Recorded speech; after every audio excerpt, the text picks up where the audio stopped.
Bonjour les amis, ici c'est Emmanuel et je vous souhaite la bienvenue sur ma chaîne. Dans cette vidéo, je vais vous présenter une stratégie de migration avec des conseils à suivre pour effectuer votre migration vers Java 17 et Spring Boot 3. À la fin de cette vidéo, vous aurez tous les éléments nécessaires pour effectuer vos migrations avec succès.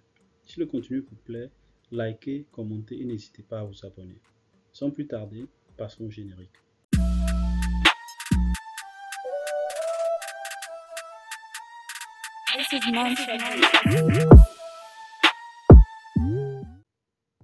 Nous allons voir dans un premier temps qu'est-ce qu'une migration.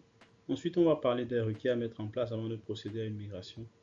Nous allons parler également de comment migrer vers Java 17. Ensuite, on parlera de comment effectuer une bonne migration vers Spring Boot 3. Et pour finir, nous aurons une conclusion.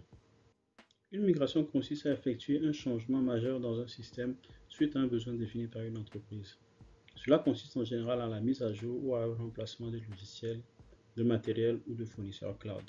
Comme autre raison, on peut citer le besoin de l'évolution du système. Ça peut être pour améliorer la sécurité du système. On peut moderniser également le système.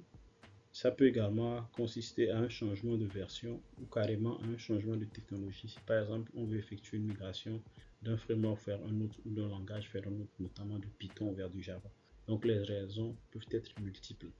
Une opération de migration ne doit pas être prise à la légère car une migration ratée peut entraîner des conséquences assez graves sur tout un système, voire mettre en péril une entreprise. Donc je vous inciterai à mettre beaucoup de sérieux dans cette opération et à suivre les recommandations. Afin d'éviter d'éventuels soucis, voilà les recommandations que je peux vous donner. Il faut commencer à maîtriser son architecture. En cas de souci, cela vous permettra de débugger et de vite réagir. Lire les procédures officielles des fournisseurs. Exemple, Spring fournit un guide de migration qu'il met à disposition sur son site web. Je vous prierai de bien le suivre et de bien le lire. Il y a de très belles explications là-dedans.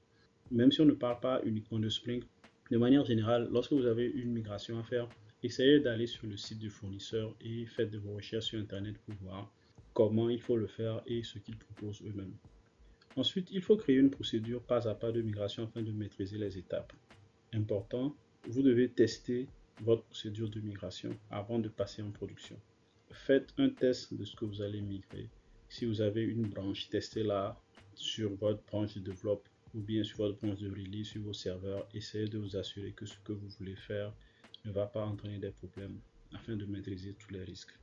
Ensuite, ayez un plan de retour en arrière car en cas de souci, il faudra pouvoir faire un rollback.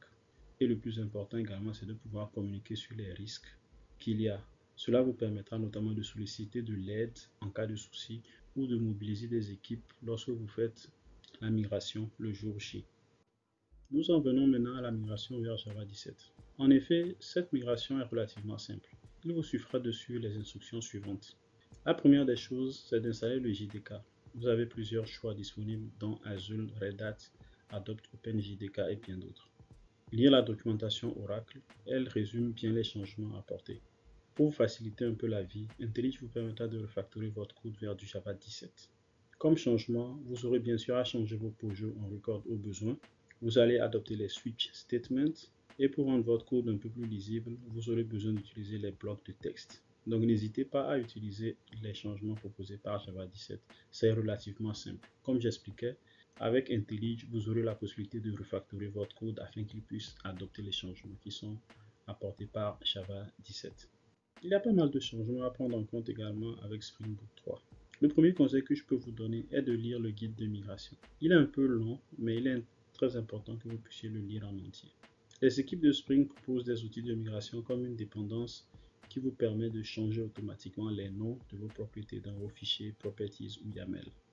En gros, si vous utilisez des messages de retour dans vos API, vous pouvez utiliser désormais la classe ProblemDetails qui permet notamment d'encapsuler les détails d'un message d'erreur. Vous pouvez désormais utiliser la classe HTTP Interface qui vous permet de générer automatiquement des clients HTTP. Il y a pas mal de changements au niveau de Spring Security également. Les équipes de Spring vous proposent également un guide de migration de Spring Security. Je vous recommande vivement ma vidéo sur les changements apportés à Spring Boot 3. En conclusion, l'exercice de migration est à prendre très au sérieux. Donc, mettez toutes les chances de votre côté en suivant les règles édictées plus haut. Discutez dans vos équipes et planifiez rigoureusement votre planification. Faites des recherches sur Internet afin d'avoir plus d'informations possibles. N'hésitez pas à tester votre procédure de migration et pensez à un plan de retour en cas de souci.